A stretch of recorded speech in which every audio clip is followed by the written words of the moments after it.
मेरे समझ में नहीं आ रहा, मैं रोज सवेरे इतनी जल्दी उठता हूँ, फिर भी कोई है जो मेरी 5वीं मंजिल के फ्लैट की बालकनी में पौधों को पानी डालकर चला जाता है। ये कौन है और ये कमबख्त रात को मेरी बालकनी में चढ़कर आता कैसे है? और ये कभी किसी को दिखता क्यों नहीं? Third Vampire Studios presents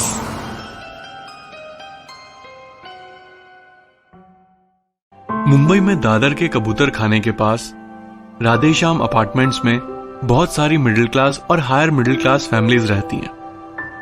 एक कुछ ही साल पहले बनी हुई कोऑपरेटिव हाउसिंग सोसाइटी है, जो पहले एक चौल थी जिसमें हर समय खूब चहल पहल होती थी। पर राधेश्याम अपार्टमेंट्स की कुछ मंजिलों पर आजकल एक अजीब वारदात हो रही थी। उस बिल्डिंग की 5वीं, 6ठी और 7वीं मंजिल पर बालकनी में जो पौधे थे उसमें रोज सवेरे कोई पानी डालकर चला जाता था। इन तीनों मंजिलों के रहने वाले लोग बहुत हैरान थे। वो सोच रहे थे कि आखिर कौन सवेरे सवेरे हमारे उठने से पहले हमारे पौधों को पानी दे रहा है। कुछ ही हफ्तों में उन तीनों मंजिलों के गमलों में सुंदर सुंदर फूल खिलने लगे। ये देखकर उन घरों में रहने वालों का दिल खुश हो गया, मगर वो फिर भी जानना चाह रहे थे कि ये करिश्मा आखिर हो कैसे रहा है। कहीं इसके पीछे कोई जादू तो ना, या झाड़ फूक तो नहीं है।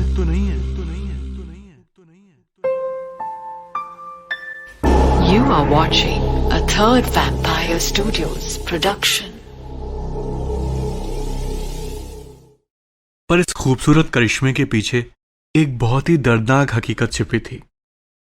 कुछ ही हफ्तों पहले कश्मीर की वादियों में देश के लिए अपना फर्ज निभाते हुए एक जवान शहीद हो गया था। उस जवान का नाम था दुर्गेश सावंत और उसका परिवार उसी इलाके में रहता था। करीब 1.5 साल पहले दुर्गेश की शादी हुई थी और अब उसकी पत्नी रुक्मणी प्रेग्नेंट थी। वो दुर्गेश के माँ बाप के साथ ही राधेश्याम बिल्डिंग के सामने रहती थी।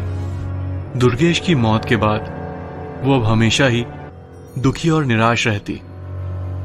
उसे फूल बहुत पसंद थे और इसीलिए उसकी मायूसी दूर करने के लिए मरने के बाद भी दुर्गेश रोज मेहनत करके सामने वाले घरों की बालकनीज में जाकर उन पौधों को पानी देता, उनकी देखभाल करता और उनमें से एक से बढ़कर एक सुंदर फूल खिलाता, ताकि उन्हें देखकर कुछ पलों के लिए उसकी बीवी रुक्मणी के चेहरे पर मुस्कान आ जाए और वो दुर्गेश के चले जाने के गम को कुछ देर के लिए ही सही भूल जाए। और ऐसा ही हुआ। कुछ ही महीनों बाद दुर्गेश के घर में भी एक नन्हा सा फूल खिला। उसकी बीवी रुक्मणी ने एक प्यारे से बच्चे को जन्म दिया। Hit like and subscribe to our YouTube channel. You will, won't you? Third Vampire Studios presents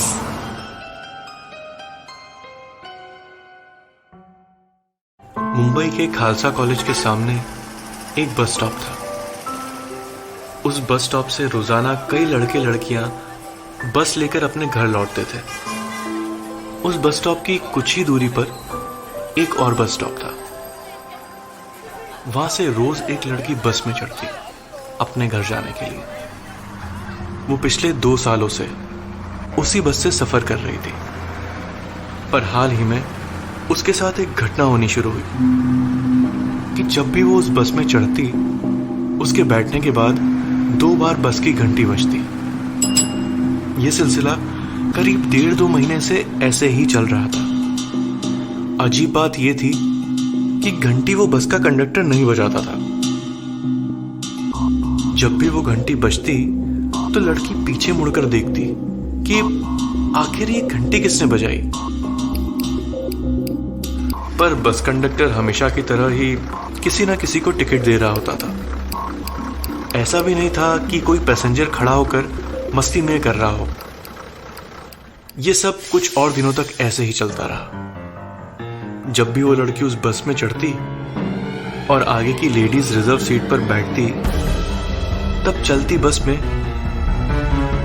वो घंटी 2 बार खुद ब खुद बज जाती। बस के कंडक्टर को भी इस बात पर अचरज होता। You are watching a Third Vampire Studios production. Third Vampire Studios. All Out Horror. एक बार शाम के 5 बजे बस कंडक्टर और ड्राइवर दोनों बस डिपो में बैठकर चाय नाश्ता कर रहे थे। तभी बस कंडक्टर ने उसी बस ड्राइवर से इस बात का जिक्र किया।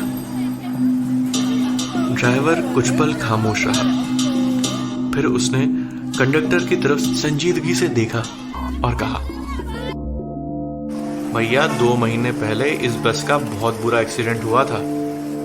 उस समय जो कंडक्टर था वो एक 22 साल का सुंदर नौजवान लड़का था।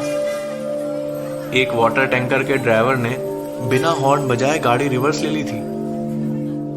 मेरे ब्रेक मारने के बावजूद वो टैंकर बस से बुरी तरह टकरा गया।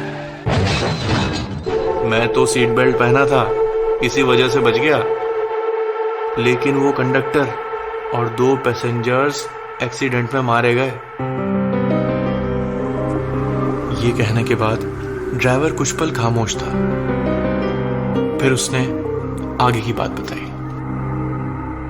वो लड़की जो हर रोज बस में आती है, उसी नौजवान कंडक्टर को बेहद पसंद थी।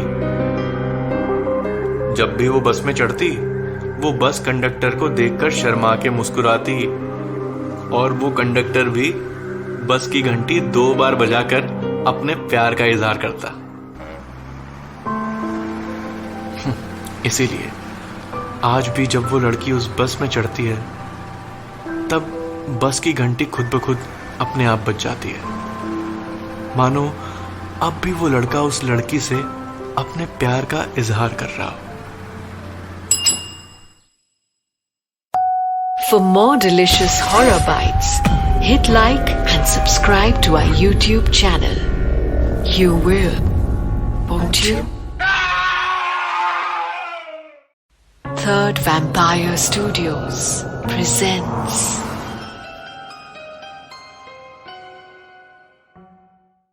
मुंबई के मशहूर सुइया कॉलेज में आजकल एक स्टूडेंट 3rd ईयर बीएससी में अचानक बहुत छाई हुई थी। उसे अपने पूरे क्लास में सबसे ज्यादा मार्क्स मिल रहे थे। ये कोई आम बात नहीं थी, क्योंकि बीएससी केमिस्ट्री की उस क्लास में एक से एक स्कॉलर्स थे जो नेशनल कॉम्पिटिशन्स में भी हिस्सा ले रहे थे। बल्कि कुछ हफ्तों पहले तक दिया से किसी को कोई भी उम्मीद नहीं थी। उस वक्त वो सिर्फ नाम की दिया थी और उसके भविष्य में घोर अंधकार के सिवाय किसी को कुछ भी नहीं दिख रहा था। उसके घर वाले भी परेशान थे कि वो ग्रेजुएशन कैसे क्लियर करेगी। आखिर उन्हें अपनी सुंदर बेटी के लिए अच्छे रिश्ते जो चाहिए थे। वो बात और थी कि दिया की केमिस्ट्री एक नामुराद कॉमर्स स्टूडेंट के साथ खूब सिजल हो रही थी। उस कॉमर्स स्टूडेंट की मार्कशीट देखकर उसका प्रोफेसर भी हैरान होता और कहता, बेटा तू मार्कशीट में इतने सारे बैड डेट्स और एनपीएस लेकर इस जन्म में तो ग्रेजुएट नहीं होगा।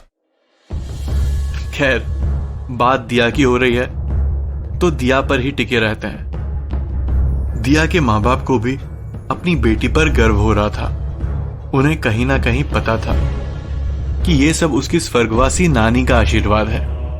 उसकी नानी दमयंती शिनॉय अपने पूरे डिस्ट्रिक्ट में पहली एमबीबीएस थी और उन्होंने अपने काम से पूरे परिवार का नाम रोशन किया था। उनकी फोटो आज भी उनके घर में टंगी हुई थी।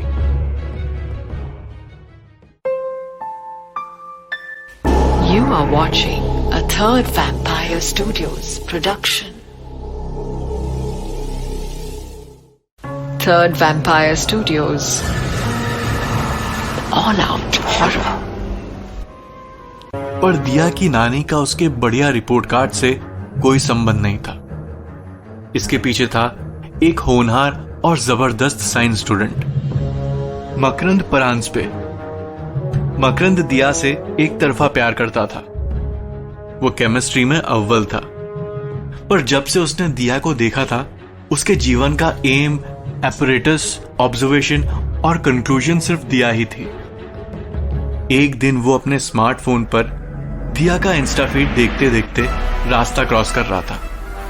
तभी उसे एक वाटर टैंकर ने उड़ा दिया।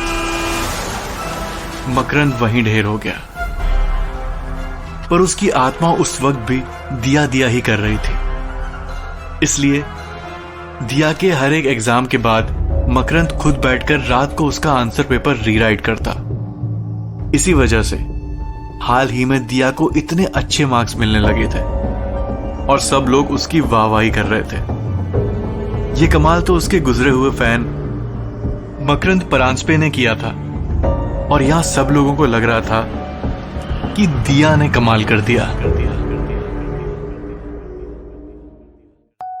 For more delicious horror bites, hit like and subscribe to our YouTube channel. You will, won't you?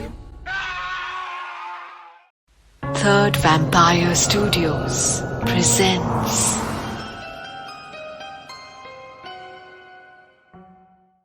Mumbai के कुलाबा एरिया में मानसरोवर हाइट्स में राठौड़ परिवार रहता था। उनके यहां रोज सवेरे चाय पीते समय खिटपिट हो रही थी। अब आप सबको तो पता है कि चाय के साथ ब्रेड बटर अच्छा लगता है, खारी अच्छी लगती है, ग्लूकोज बिस्किट्स अच्छे लगते हैं, पर खिटपिट अच्छी नहीं लगती। एक बार चाय के साथ कुछ भी ना परोसा जाए तो भी चल जाएगा, पर चाय के वक्त खिटपिट कोई भी नहीं चाहता, क्योंकि चाय का मतलब होता है सुकून, चाय का मतलब होता है ताजगी, चाय का मतलब होता है दिन की सुंदर शुरुआत। रोज सवेरे उर्मिला राठौड़ अपने पति को और बच्चों को परेशान करती कि चाय में ज्यादा शक्कर किसने मिलाई। जब वो अपने पति प्रदीप को डांटती तो वो बोलता, अरे यार, मैं तुम्हारी चाय में एक्स्ट्रा चीनी क्यों मिलाऊंगा? तुम गलती से भी मीठी बातें नहीं करोगी, ये मुझे पता है। इस पर उनके दोनों कॉलेज जाने वाले बच्चे जोर जोर से हंसते, जिससे उर्मिला राठौड़ और भी ज्यादा नाराज हो जाती। जब वो अपने बेटे को डांटती तो वो बोलता, अरे मम्मा, मैं चीनी क्यों मिलाऊंगा, मैं तो सीधे चॉकलेट या न्यूटेला मिलाऊंगा ना। और जब वो अपनी बेटी को डांटती तो वो बोलती, क्या मम्मी, मैं चीनी क्यों मिलाऊं, मेरा बस चले तो मैं नाश्ता ही ना करूं, वेट कंट्रोल होगा और इंटरमिटेंट फास्टिंग भी। इससे उर्मिला राठौड़ और भी चिढ़ जाती और कहती, स्वीटी, अगर तू ऐसे ही डाइट करती रही तो तू ब्यूटी क्वीन नहीं, कंकाल क्वीन कहलाएगी कॉलेज में। यह सुनकर स्वीटी का भाई उसकी तरफ हाथ दिखा दिखाकर हंसता और उसके पापा भी मुस्कुराते, क्योंकि वो भी स्वीटी के खाना नहीं खाने की आदत से परेशान थे। पर इस सब के पीछे जो कारण था वो घर के एक कोने में था। You are watching a Third Vampire Studios production. Third Vampire Studios All Out Horror.